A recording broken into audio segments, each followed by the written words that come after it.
Assalamualaikum warahmatullahi wabarakatuh. Puji dan syukur marilah kita panjatkan kepada Tuhan Yang Maha Kuasa atas nikmat dan karunia-Nya sehingga kita dapat berkumpul pada Zoom hari ini.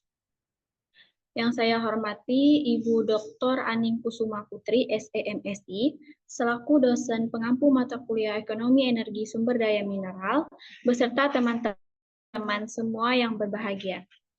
Sebelumnya, perkenalkan kami dari kelompok 4 yang beranggota 5 orang dengan saya sendiri, Disti Masyala Putri, selaku moderator sekaligus pemateri pertama, dan tentunya didampingi oleh teman saya, yaitu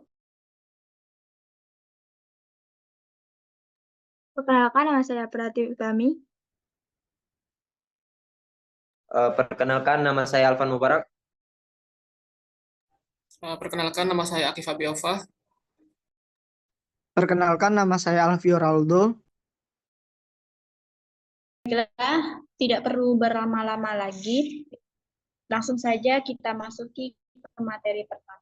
Di sini kami membahas dampak keberadaan perkebunan kelapa sawit terhadap kondisi ekonomi masyarakat di Desa Air Duren, Kecamatan Mendo Barat melalui analisis SWOT. Next.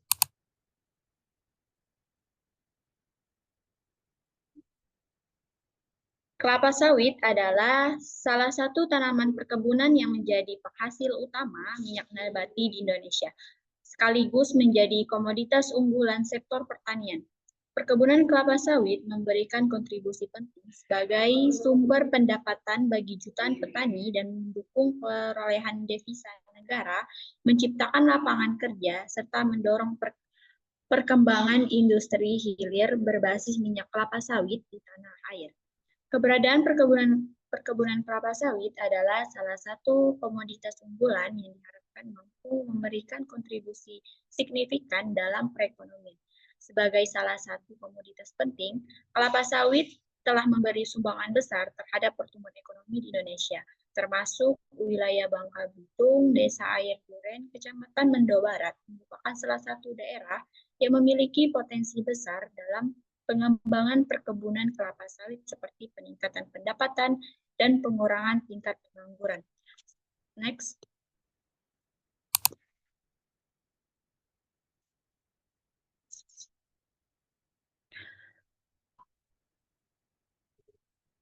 Selanjutnya, tinjauan pustaka. Yang pertama, pengertian perkebunan. Pengertian perkebunan berdasarkan nomor 18 tahun 2004 mencakup seluruh kegiatan yang melibatkan penanaman tanaman tertentu pada tanah atau media tumbuh lain dalam ekosistem yang sesuai. Yang kedua, kelapa sawit. Kelapa sawit adalah salah satu komoditas perkebunan unggulan di Indonesia. Tanaman ini menghasilkan produk utama berupa minyak sawit dan minyak inti yang memiliki nilai ekonomi yang sangat tinggi. Kelapa sawit menjadi salah satu penyumbang devisa terbesar bagi negara, lebih besar dibanding dengan komoditas perkebunan lainnya. Next.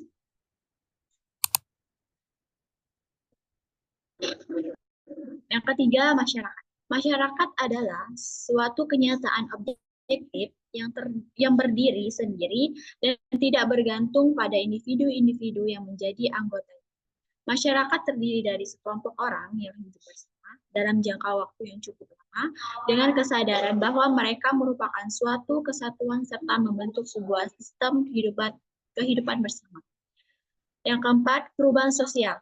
Perubahan sosial adalah proses yang terjadi pada lembaga-lembaga masyarakat dalam suatu komunitas yang mempengaruhi sistem sosialnya, termasuk nilai-nilai sikap dan pola perilaku di antara berbagai kelompok dalam masyarakat. Baik, segitu dari saya. Untuk materi selanjutnya akan dibahas oleh Pratiwi Utami. Kepada Pratiwi Utami dipersilakan. Oke, terima kasih moderator. Di sini saya akan melanjutkan materi yang sebelumnya, yaitu tinjauan pustaka. Yang kelima yaitu kondisi sosial ekonomi. Kondisi sosial ekonomi merujuk pada keadaan atau posisi seseorang dalam struktur sosial masyarakat yang diatur oleh norma-norma sosial.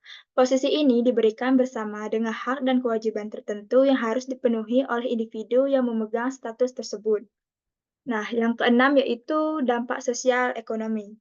Dampak sosial ekonomi terdiri dari perubahan pendapatan, kesempatan berusaha, dan pola tenaga kerja. Next.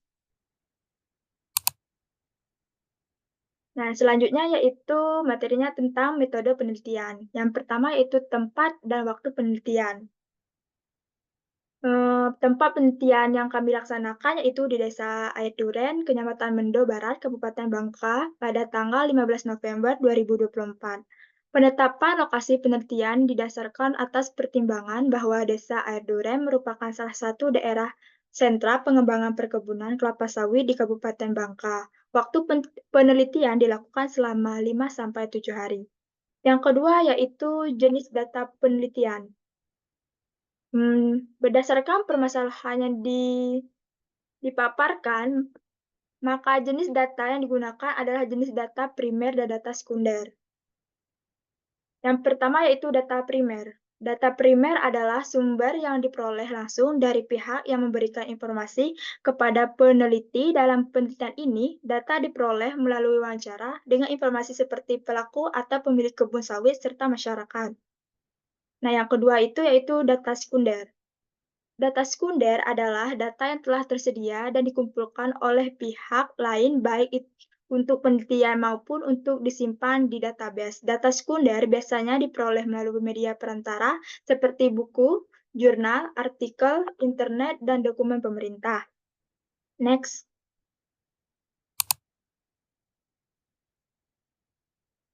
Nah, yang ketiga yaitu ada metode pengumpulan data. Beberapa teknik pengumpulan data yang kami gunakan yaitu yang pertama wawancara. Wawancara untuk mendapatkan wawasan langsung dari responden. Yang kedua yaitu observasi.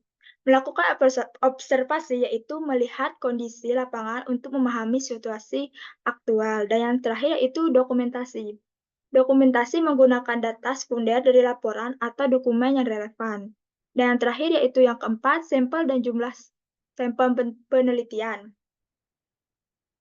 Sampel merujuk pada bagian dari populasi yang memiliki jumlah dan karakteristik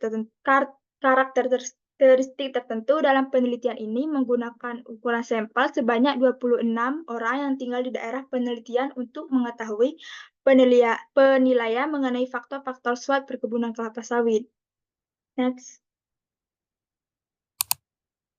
Nah, yang kelima yaitu yang terakhir, metode analisis data. Analisis data adalah proses yang sistematis dan terstruktur untuk memperoleh data yang diperoleh dari wawancara, catatan lapangan, dan dokumentasi. Penelitian kami menggunakan analisis SWOT. Yang pertama yaitu kekuatan atau strength. Kekuatan adalah salah satu faktor internal yang dimiliki perusahaan. Faktor ini mencakup elemen-elemen yang memberikan keunggulan, seperti produk unggulan, keterampilan khusus, atau ciri khas yang membedakan dari pesaing. Yang kedua yaitu kelemahan atau weakness. Kelemahan merujuk pada keterbatasan atau kekurangan internal perusahaan yang dapat menghambat kinerjanya. Yang ketiga yaitu peluang atau opportunity. Peluang adalah segala kondisi atau tren yang dapat memberikan manfaat bagi perusahaan. Yang terakhir yaitu ancaman atau threat. Ancaman adalah faktor eksternal yang berpotensi merugikan perusahaan jika tidak ditangani dengan baik. Sekian materi dari saya kembalikan ke moderator. Baik, terima kasih kepada Pratiwi Utami. Untuk materi selanjutnya akan dibahas oleh Alvan Mubarak. Pada Alvan, kami persilakan. Baiklah, saya Alvan Mubarak akan melanjutkan penjelasan materi yang selanjutnya, yaitu hasil dan pembahasan. Gambaran umum objek penelitian. Kecamatan Mendo Barat adalah salah satu kecamatan di Kabupaten Bangka, Provinsi Kepulauan Bangka Belitung. Mendo Barat merupakan kawasan yang cukup padat dan dinamis dengan sebagian besar penduduknya, menguntungkan mata pencaharian pada sektor pertanian dan perkebunan. Salah satu komoditas utama yang menjadi andalan adalah kelapa sawit, yang berperan penting dalam perekonomian lokal, baik sebagai sumber pendapatan keluarga maupun kontribusi terhadap pengembangan wilayah. Next.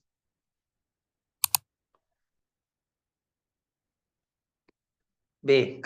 Karakteristik responden. Yang pertama, itu bisa dilihat dari usia. Dari data yang kami survei, total responden bervariasi dengan usia termuda di bawah 20 tahun dan yang tertua di atas 50 tahun. Kelompok usia dengan jumlah responden terbanyak adalah di bawah 20 tahun dan 21 sampai 35 tahun masing-masing berjumlah 46%, 46,2% dan 53,8% ada dari total responden. Next. Yang kedua itu kita surveinya lewat dari pendidikan.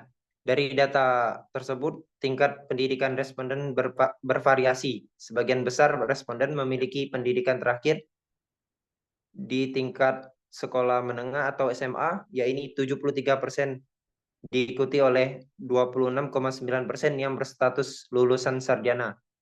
Next. Yang ketiga itu kita lihat dari pekerjaannya.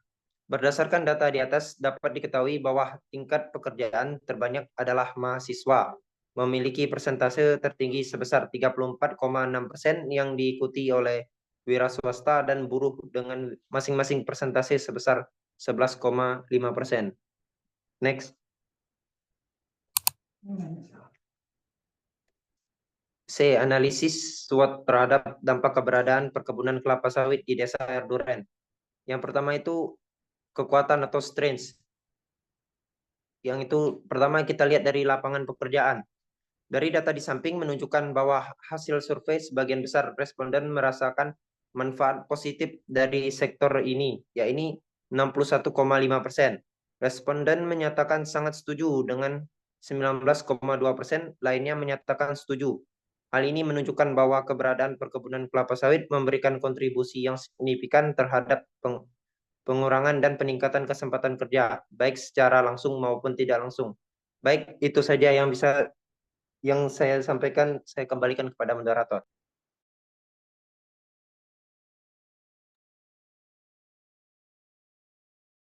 Baik, terima kasih kepada Alvan. Untuk materi selanjutnya akan dibahas oleh Akif Abiaufa.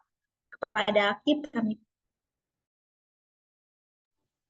Ya, terima kasih kepada moderator. Selanjutnya saya akan membahas tentang peningkatan pendapatan masyarakat di Desa Erduren. Berdasarkan data di atas, hasil survei terkait perkebunan kelapa sawit terhadap peningkatan pendapatan masyarakat menunjukkan bahwa sebagian besar responden menunjukkan pandangan positif terhadap kontribusi ekonomi yang diberikan sektor ini sebanyak 42,3%. Responden menyatakan sangat setuju bahwa perkebunan kelapa sawit mampu meningkatkan pendapatan mereka yang terlibat langsung dalam aktivitas perkebunan seperti buruh tani, pekerja pengolahan, atau masyarakat yang memiliki hubungan ekonomi dengan perusahaan kelapa sawit. Di sisi lain, sebanyak 30,8% responden menyatakan netral yang menandakan bahwa manfaat ekonomi dari keberadaan perkebunan kelapa sawit belum dirasakan secara merata di sekitar. Selanjutnya itu pembangunan infrastruktur. Hasil kuesioner menunjukkan pandangan masyarakat tentang pengaruh perkebunan kelapa sawit terhadap pembangunan infrastruktur desa sebanyak 34,6%. Responden sangat setuju, menunjukkan bahwa masyarakat melihat kontribusi positif, seperti perbaikan akses jalan dan fasilitas umum. Namun, 34,6% responden bersikap netral, mencerminkan keraguan akibat kurangnya informasi atau hasil pembangunan yang tidak merata. Sementara itu, 11,5% responden setuju, kemungkinan karena dampak negatif seperti kerusakan infrastruktur oleh transportasi berat atau pembangunan yang tidak memenuhi harapan. Selanjutnya yaitu ada kelemahan atau weakness. Kelemahan atau weakness yang pertama ada ketergantungan ekonomi. Berdasarkan data tersebut, hasil kuesioner menunjukkan bahwa pandangan masyarakat terhadap dampak ketergantungan pada sektor kelapa sawit terhadap keberagaman ekonomi desa cenderung netral, Sebanyak 61,5% responden menyatakan netral, sementara 15,4% tidak setuju dan 7,7% sangat tidak setuju bahwa ketergantungan pada sektor kelapa sawit membuat ekonomi desa menjadi tidak beragam. Hal ini menunjukkan pandangan bahwa meskipun sektor kelapa sawit mendominasi, masyarakat tetap memiliki peluang untuk mengembangkan kegiatan ekonomi lain seperti perdagangan, peternakan, atau usaha kecil menengah mikro atau UMKM. Mungkin itu saja yang bisa saya jelaskan, selebihnya saya kembalikan kepada moderator. Baik, terima kasih kepada Akib. Untuk materi selanjutnya akan dibahas oleh Alfio. Pada Alfio, kami persilakan. Baik, terima kasih moderator. Selanjutnya saya akan menjelaskan bagian dari peluang atau opportunities. Adanya program Corporate Social Responsibility atau CSR, melalui diagram tersebut kami menanyakan apakah adanya kemitraan atau program tanggung jawab sosial perusahaan CSR mendukung pembangunan masyarakat. Berdasarkan data di atas menunjukkan bahwa sebagian besar masyarakat memiliki pandangan positif terhadap program tanggung jawab sosial perusahaan atau CSR dalam mendukung pembangunan masyarakat dengan angka 38,5%. Responden menyatakan sangat setuju dan 26,9%. Hal ini menunjukkan bahwa program CSR dianggap memberikan manfaat nyata seperti peningkatan kualitas hidup, pembangunan infrastruktur, atau pengembangan ekonomi lokal. Sebaliknya, adapun responden yang menyatakan netral yakni sebanyak 34,6% yang menunjukkan adanya kemungkinan kurangnya akses langsung ke program, kurang komunikasi perusahaan kepada masyarakat, atau dampak program yang belum dirasakan secara luas. Meskipun program CSR telah diterima dengan baik, namun hal tersebut perlunya perbaikan khusus dalam hal transparansi, komunikasi, dan cakupan program, sehingga meningkatkan sosialisasi terkait tujuan, proses, dan dampak CSR, melibatkan banyak masyarakat dalam perencanaan dan pelaksanaan program, serta memperluas cakupan program agar menjangkau lebih banyak komunitas. Next. Lalu yang B, memberikan pelatihan atau peningkatan keterampilan kepada masyarakat. Berdasarkan data yang ditampilkan pada PPT, hasil kuesioner menunjukkan bahwa pandangan masyarakat mengenai pelatihan atau peningkatan keterampilan oleh perkebunan kelapa sawit cenderung bervariasi. Sebagian besar responden, yaitu dengan angka 42,3%, menyatakan netral, yang menunjukkan bahwa mereka mungkin tidak mengetahui atau tidak merasakan dampak langsung dari pelatihan yang diberikan oleh perkebunan kelapa sawit, atau karena pelatihan yang diselenggarakan tidak dirasakan secara langsung oleh sebagian masyarakat. Selain itu, sebagian masyarakat mungkin tidak merasa atau adanya perubahan signifikan dalam meningkatkan keterampilan atau pendapatan mereka akibat pelatihan tersebut. Sementara itu, 23,1% responden sangat setuju, menunjukkan adanya pengakuan terhadap upaya perkebunan dalam memberikan pelatihan atau peningkatan keterampilan yang bermanfaat bagi masyarakat. Responden yang sangat setuju ini kemungkinan besar terlibat langsung dalam pelatihan yang diadakan, seperti pelatihan terkait pengelolaan kelapa sawit, pengelolaan produk olahan, atau keterampilan usaha mandiri lainnya yang memberikan manfaat nyata dalam kehidupan mereka. Next. Lalu selanjutnya ada ancaman. Yang pertama yaitu kesenjangan sosial antara pekerja lokal dan luar daerah. Berdasarkan diagram yang ditampilkan di PPT, menunjukkan bahwa adanya perbedaan pandangan di kalangan masyarakat. Dari data tersedia, kelompok terbesar yakni dengan angka 42,3%, responden menyatakan netral, yang menunjukkan bahwa sebagian besar masyarakat mungkin tidak secara langsung merasakan dampak kesenjangan sosial atau kurangnya mengenai adanya hal tersebut. Sebaliknya, dengan angka 34,6%, responden tidak setuju bahwa perkebunan sawit menyebabkan kesenjangan, yang menandakan bahwa mereka tidak melihat adanya ketimpangan yang signifikan. Next. Selanjutnya yaitu dampak negatif pada kualitas air dan tanah di Desa Air Duren. Berdasarkan diagram yang ditampilkan di PPT menunjukkan hasil survei tentang pandangan masyarakat terhadap dampak negatif perkebunan sawit terhadap kualitas air dan tanah di Desa Air Duren. Mayoritas responden dengan angka 65,4% menyatakan bahwa kegiatan perkebunan sawit tidak berdampak negatif pada kualitas air dan tanah di desa tersebut.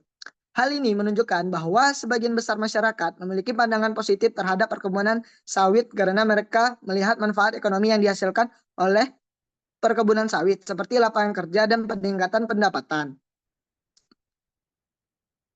Namun perlu diperhatikan bahwa 34,5% responden menyatakan bahwa perkebunan sawit berdampak negatif. Hal ini menunjukkan bahwa masih ada kekhawatiran di masyarakat tentang dampak negatif perkebunan sawit, seperti pencemaran air dan tanah akibat penggunaan pestisida dan pupuk kimia, serta kerusakan hutan dan habitat satwa. Pandangan masyarakat yang beragam ini menunjukkan isu kompleks yang tidak hanya melibatkan dampak ekonomi, tetapi juga sosial dan lingkungan. Untuk mencapai keseimbangan antara manfaat ekonomi dan kelestarian lingkungan diperlukan upaya bersama dari berbagai pihak seperti pemerintah, perusahaan perkebunan, dan masyarakat. Next. Lalu selanjutnya kesimpulan, yaitu keberadaan perkebunan kelapa sawit di Desa Air Duren memiliki pengaruh besar terhadap kondisi sosial dan ekonomi masyarakat setempat. Di sisi positif, perkebunan ini memberikan peluang kerja, peningkatan pendapatan warga, serta mendukung pembangunan infrastruktur desa. Namun, terdapat pula dampak negatif seperti pencemaran lingkungan akibat penggunaan pestisida dan pupuk kimia, ketergantungan ekonomi pada sektor sawit, dan potensi konflik sosial yang disebabkan oleh distribusi manfaat yang tidak merata. Berdasarkan analisis SWOT, sektor ini memiliki kekuatan utama berupa kontribusinya terhadap ekonomi lokal, tetapi juga menghadapi ancaman serius, yaitu kerusakan lingkungan dan ketimpangan sosial yang dapat memicu ketidakstabilan. Itu saja yang dapat saya sampaikan. Saya kembalikan kepada moderator.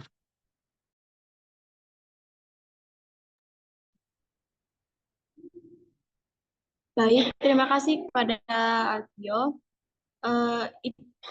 Itulah diskusi dari kelompok kami pada hari ini. Mohon maaf bila ada kesalahan, kepada Allah saya mohon ampun. Saya ucapkan wabillahi taufiq wal hidayah. Wassalamualaikum warahmatullahi wabarakatuh.